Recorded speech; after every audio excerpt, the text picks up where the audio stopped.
কোন জোরে জোরে বলা যাবে কি আমিন লা ইলাহা ইল্লাল্লাহ ইল্লাল্লাহ লা ইলাহা ইল্লাল্লাহ ইল্লাল্লাহ दिल की रोशनी कर देने वाला दिल की रोशनी कर देने वाला हबीबे वाला तू ही है मदीना वाला हबीबे वाला तू ही है मदीना वाला आमल तेरा बनने की कल्ब से जो आमल के तेरा बनने की कल्ब से जो माबूद से हुकुम तू ही है मानिए माबूद से हुकुम से तू ही है मानिए कब्र में आए तू जन्नत वाला कब्र में आए तू ही है जन्नत वाला दिल की रोशनी कर देने वाला तू ही है मदीना वाला ला इलाहा इल्लल्लाह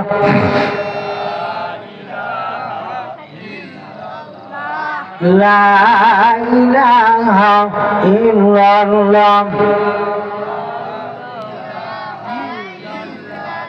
ला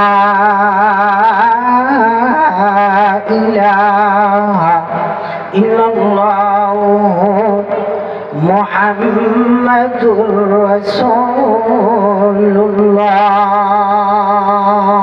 পুরুন সাল্লাল্লাহু আলাইহি ওয়াসাল্লাম। রাগ করতেছেন আপনারা নাকি বিরক্ত হইতেছেন?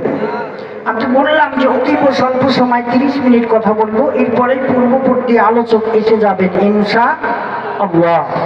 বন্ধুরা আমার, বলতেছিলাম লক্ষ্য করিয়া শোনন, আব্বা যদি মারা যায়, মা যদি মারা যায়, মসজিদের ইমাম সাহেব হুজুর মুফতি সাহেব হুজুরের কাছে যাওয়া লাগে। যেতে হয় কি হয় না? যাওয়া লাগে।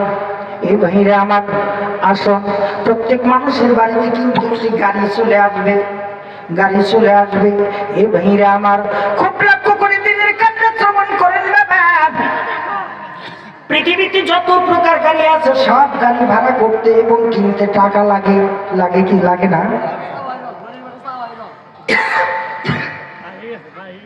সব রকম গাড়ি কিনতে টাকা লাগে ভাইরা আমার।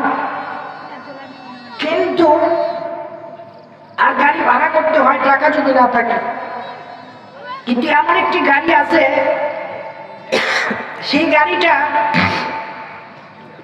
কি ধনী কি গরিব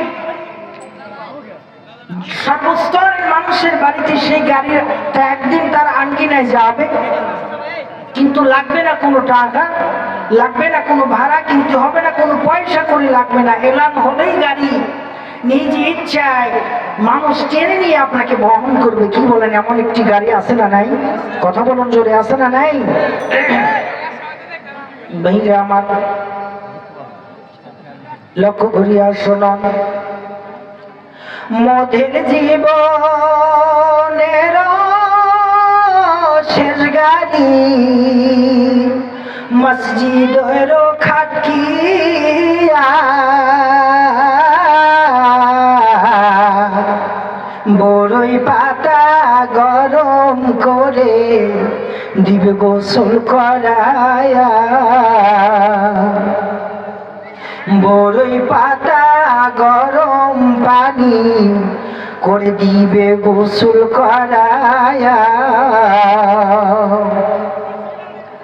আসবে একদিন এমন গাড়ি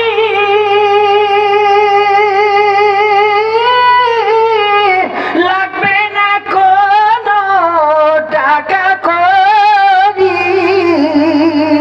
মসজিদে এলান হলে মসজিদে এলান হলে আসবে সেই মরণ খাটকিয়া গাড়ি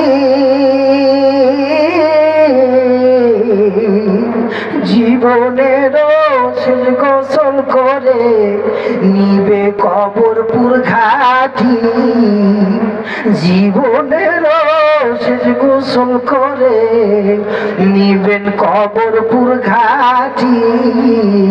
আল্লাহু আকবার বলুন। মেয়েরা আমার লক্ষ্য করিয়া শোনো, বলতেছিলাম আরে এমন একটি গাড়ি বাবা, ওই গাড়ির কোনো টিকিট করা লাগে না, অগ্রিম টিকিট কাটা লাগে না, ওই গাড়ির কোনো টাকা দিতে হয় না, ওই গাড়ির কোনো বিতর্কিত আলোচনা হয় না, সেদিন বাবা কোনো হিংসা থাকে না। কি বলেন? থাকে। কোনো হিংসা হয় না, কোনো ফাসাদ হয় না, এমন একটা গাড়ি চলে আসবে। তাই তো গতকালকে আমাদের ধোবাখান দেয়া কন্দুপাড়ার থেকে সেই গাড়িটা উঠছিলেন বাবা। বন্ধুরা আমার, প্রবীণ একজন মুরব্বী, আপনারা সকলেই ছিলেন বাবা, মরহুম আলহাজ আব্দুল কুদ্দুস আহমদ গতকালকে ওই গাড়িতে উঠিয়া জীবনের শেষবারের মতো বাবা যাহারা দেখছেন বাবা, ও মুসলমান ভাইরা, চলে গেছে আমার জ্ঞান। 30 বছর হলো আমার জ্ঞান হয়েছে, 40 বছর বয়স আমার অতিবাহিত হয়ে গেছে, আমার 30 বছর হলো জ্ঞান হলো। আমি আমার নানাজানকে দেখেছি প্রত্যেক সময় নামাজের মধ্যে হাত উঠাইয়ে চোখের পানি ফালাইছে আর কান্না করছে, মাওলার দরবারে মাফ চাইছে, ফিকরা ফিকরা কান্না করছে বাবা। আমার যতদিন জ্ঞান আমি দেখেছি ওই মসজিদে অনেকদিন আমি আজান দিয়েছি, নামাজ পড়েছি, আমি লক্ষ্য করে দেখলাম প্রত্যেক সময় তার চোখের মধ্যে পানি ফিকরে ফিকরে কাঁদতো। এই ভাইরা আমার, আল্লাহর কাছে আমরা দোয়া করি, শুধু আমার ওই নানা জান নয়, তথা আছে গোটা বাংলাদেশ তথা গোটা বিশ্ব পৃথিবীর সমস্ত মুমিন মুসলমান নর নারী যতগুলা মুমিন মুমিনাত কবরে গেছে, আমরা তো সকলে কবরে যাব। আল্লাহ আমরা